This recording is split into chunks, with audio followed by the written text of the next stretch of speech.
Montoya, who oversees the Stanford MECFS initiative, came across his first MECFS patient in 2004, an experience he said he's never forgotten. "I have seen the horrors of this disease, multiplied by hundreds of patients," he said. "It's been observed and talked about for 35 years now, sometimes with the onus of being described as a psychological condition. But chronic fatigue syndrome is by no means a figment of the imagination. This is real. Antivirals, anti-inflammatories and immune-modulating drugs have led to symptomatic improvement in some cases," Montoya said. "But no single pathogenic agent that can be fingered as the ultimate MECFS trigger has yet been isolated, while previous efforts to identify immunological abnormalities behind the disease have met with conflicting and confusing results. Still, the sporadic effectiveness of antiviral and anti-inflammatory drugs has spurred Montoya to undertake a systematic study to see if the inflammation that's been a will-o'-the-wisp in those previous searches could be definitively pinned down. To attack this problem, he called on Davis, who helped create the Human Immune Monitoring Center. Since its inception a decade ago, the center has served as an engine for large-scale, data-intensive immunological analysis of human blood and tissue samples.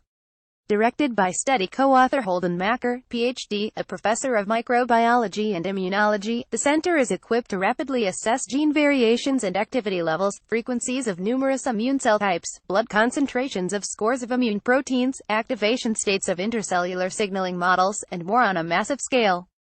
Finding patterns. This approach is akin to being able to look for and find larger patterns, analogous to whole words or sentences, in order to locate a desired paragraph in a lengthy manuscript, rather than just try to locate it by counting the number of times in which the letter A appears in every paragraph.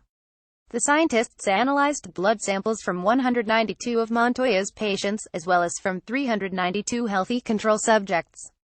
The average age of patients and controls was about 50.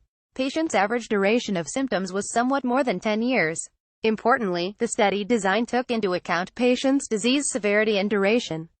The scientists found that some cytokine levels were lower in patients with mild forms of MECFS than in the control subjects, but elevated in MECFS patients with relatively severe manifestations. Averaging the results for patients versus controls with respect to these measures would have obscured this phenomenon, which Montoya said he thinks may reflect different genetic predispositions among patients to progress to mild versus severe disease. "I have seen the horrors of this disease, multiplied by hundreds of patients." When comparing patients versus control subjects, the researchers found that only 2 of the 51 cytokines they measured were different. Tumor growth factor beta was higher and resistin was lower in MECFS patients. However, the investigators found that the concentrations of 17 of the cytokines track disease severity. 13 of those 17 cytokines are pro-inflammatory. TGF-beta is often thought of as an anti-inflammatory rather than a pro-inflammatory cytokine. But it's known to take on a pro-inflammatory character in some cases, including certain cancers. MECFS patients have a higher than normal incidence of lymphoma, and Montoya speculated that TGF-beta's elevation in MECFS patients could turn out to be a link. One of the cytokines whose levels corresponded to disease severity, leptin, is secreted by fat tissue. Best known as satiety reporter that tells the brain when somebody's stomach is full, leptin is also an active pro-inflammatory substance. Generally, leptin is more abundant in women's blood than in men's, which could throw light on why more women than men have MECFS. More generally speaking, the study's results hold implications for the design of future studies of disease, including clinical trials testing immunomodulatory drugs' potential as MECFS therapies. For decades, the case versus healthy controls study design has served well to advance our understanding of many diseases, Montoya said. However, it's possible that for certain pathologies in humans, analysis by disease severity or duration would be likely to provide further insights.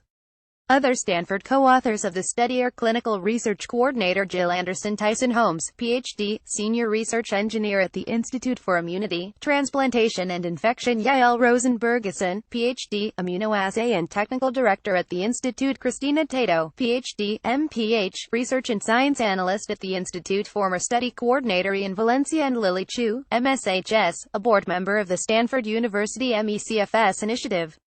The study was funded by the National Institutes of Health Grant U19AI057229, the Stanford MECFS initiative fund, and an anonymous donor.